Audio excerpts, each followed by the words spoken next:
Тәуелсіздік мерекесіне арналған салтанатты шаралар елімізде ғана емес, әлемнің бірқатар мемлекетінде өтіп жатыр.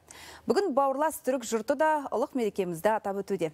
Дәл қазір Анкарадағы осы салтанатты шарадан Түркиядағы тілшіміз Айдос Әшім байланысқа шығып тұр. Айдос, кеш жарық, сіз эфирдесіз. Шара қалай өтіп жатыр? Кеш жарық, Альбина. Биылғы шараның ерекшелігі сол. Қазақстаннан арнайы келген өнерпаздар және де спортшылар, одан бөлек қазақтың нар тұлғалы жігіттері мен қара күш иелері келген көрермендерге өздерінің өнерлерін көрсетеді. Бұдан бөлек Қазақстан туралы арнайы көрме де ұйымдастырылған. Сондай-ақ жылдағы дәстүр бойынша қазақтың ұлттық тағамдарынан арнайы кең дастарханда жайылады. Жалпы тәуелсіздік мерекесі қарсаңында осындай салтанатты қабылдау жыл сайын өтіп тұратын еді.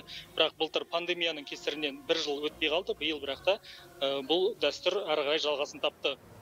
Салтанатты шараға Түркия үкіметінің мүшелері, парламент депутаттары, зиялы қауым өкілдері, сондай-ақ ірі инвесторлар да қатысады.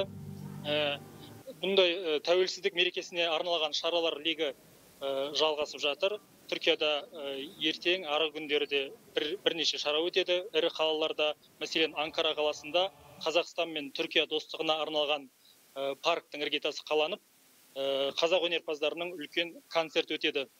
Ал енді дәл қазір біз тұрған сарайда тәуелсіздік мерекесіне арналған кештің соңғы дайындықтары пысықталып жатыр.